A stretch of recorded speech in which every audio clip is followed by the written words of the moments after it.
Child support arrears. Something told me to check my pay stub the other day just to be on the safe side and to avoid what happened last year.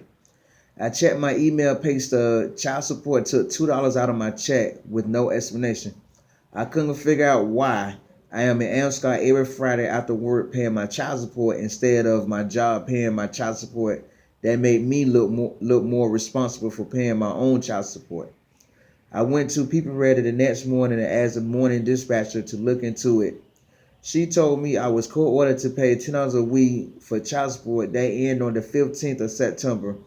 Your child support case is now closed. That was going to take $2 a day out your check.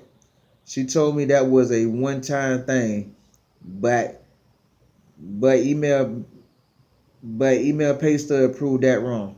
Now you know I was looking at her crazy like with child support do the dumbest things. They can take money out my check whenever they feel like it. They can take my license with the push of a button. They can take my tax return with the push of a button, along with a bunch of other things. Then I have to go through a forever process to get everything back. Child support is a crazy game.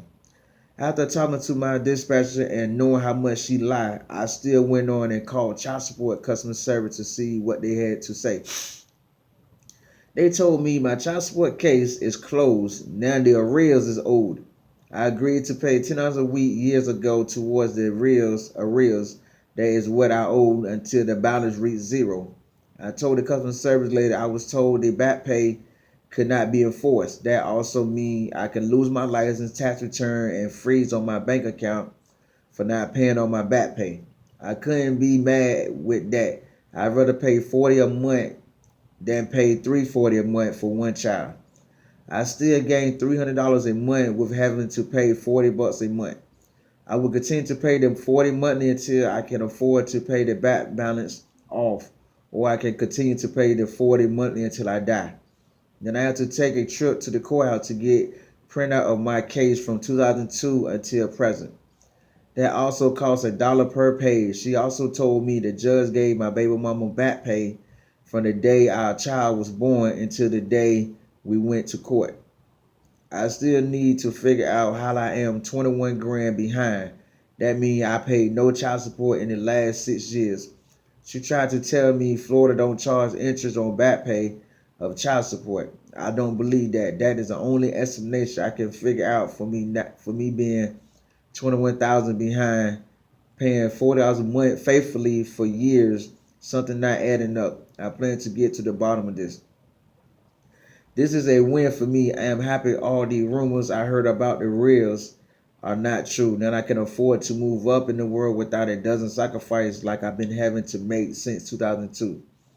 The morning dispatcher at People Ready could have told me what was going on. I had figured it out on my own. Just wanted the info confirmed from reliable resource. The first reliable resource told me a lie, while child support told me the truth. This half lie, half truth destroyed our friendship. I will rethink everything she tell me from now on. I am thankful to be paying $40 a month towards back pay instead of $340 a month for back pay. For everyone that is on child support in Florida, whatever you are paying right now towards back pay, that is what you would pay after the case closed when the child is 18, until your arrears are paid in full. Keep that in mind when you continue to agree to pay more and more towards back pay to get your license back. This child support game isn't a joke. They want their money by all means. I can finally breathe. I can breathe. I can breathe. These child support struggles are real. If you like this video, subscribe, like, and comment below.